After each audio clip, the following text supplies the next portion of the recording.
What if astronomers discovered the moon was heading straight toward Earth, not drifting, not shifting orbit slightly, actually falling directly toward us?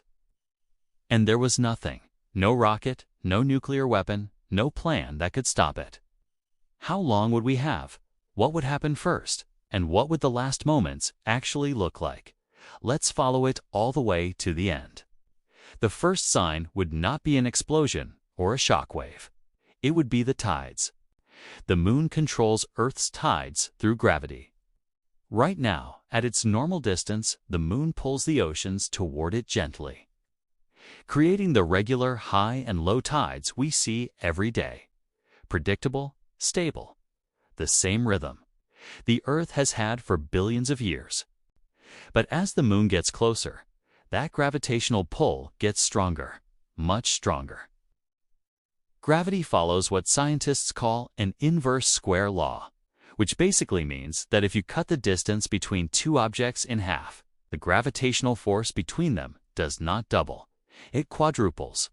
So as the moon begins falling toward Earth, the tidal forces it creates would grow exponentially, not gradually, rapidly. Weeks before any impact, tides around the world would start behaving strangely, higher than normal, then much higher. Coastal flooding would begin in low-lying areas. Scientists would know something was wrong immediately. Astronomers would be tracking it. Governments would be briefed. And then the announcements would come. Imagine being alive for that news cycle. Every television channel, every phone notification, every radio station, all of them carrying the same message at the same time. The moon is falling. Impact is inevitable. There is nothing anyone can do. What do you do with that information? Where do you go? Who do you call first? These are not abstract questions. Psychologists who study disaster response say that the human brain is not equipped to process a threat at that scale. Threats we can fight or run from activate our survival instincts. A threat that is completely unstoppable, arriving from space, affecting the entire planet simultaneously.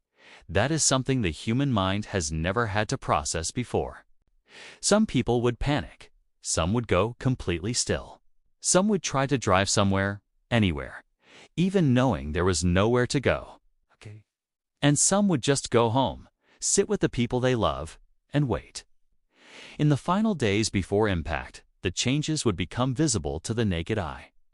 The moon would appear larger in the sky, noticeably larger, then dramatically larger, growing day by day until it filled a portion of the sky that felt completely wrong. Something that big should not be there. The human brain would struggle to accept what the eyes were seeing. The tides at this point would be catastrophic. Every coastline on Earth experiencing tidal surges hundreds of feet high. Not waves in the traditional sense. The ocean itself being pulled upward and toward the approaching moon. Coastal cities that had survived for thousands of years would be underwater within days. London, New York, Tokyo, Shanghai, Mumbai, all of them gone before the moon even arrives. The earthquakes would start next.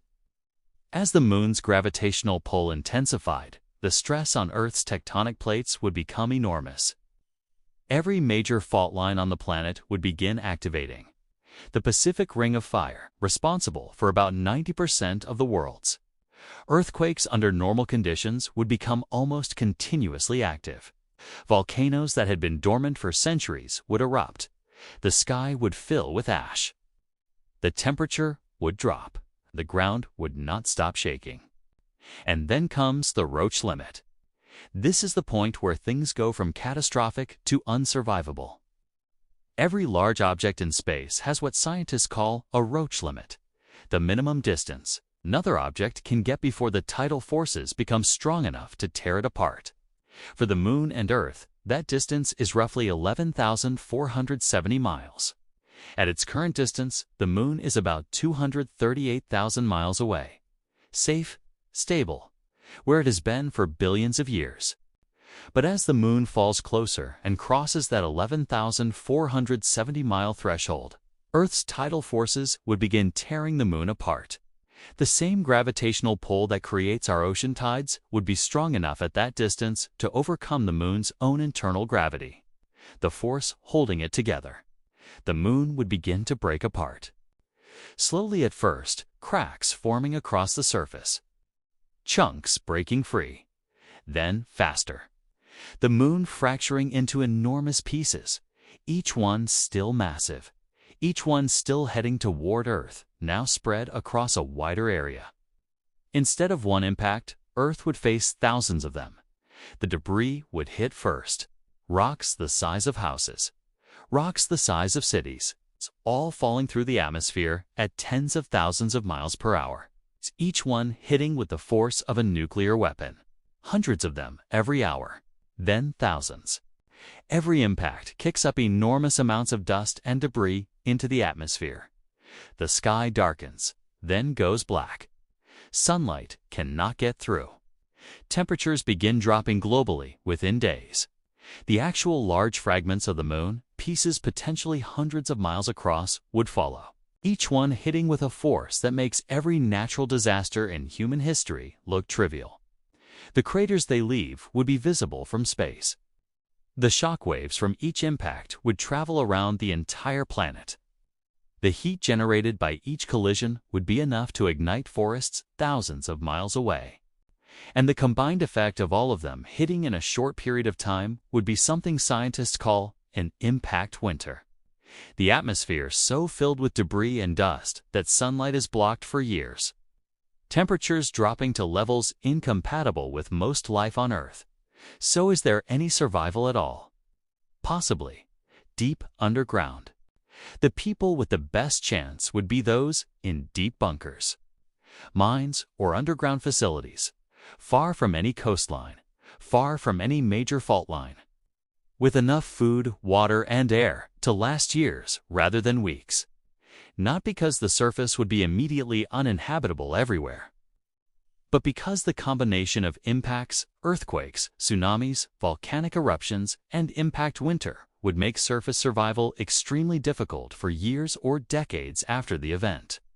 Some scientists believe that microbial life would survive almost anything short of Earth being completely destroyed.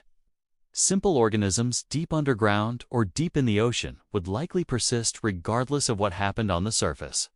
Whether complex life, animals, plants, humans could survive and eventually rebuild is a question nobody can answer with certainty.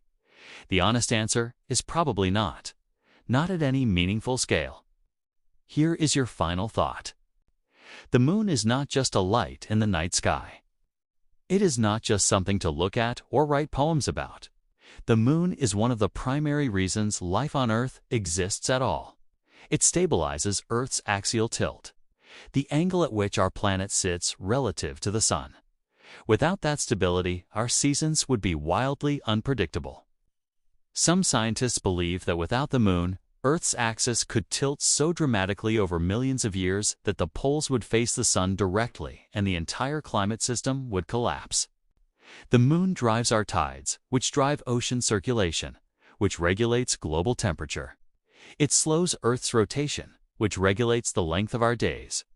It has been a constant stabilizing presence for 4.5 billion years.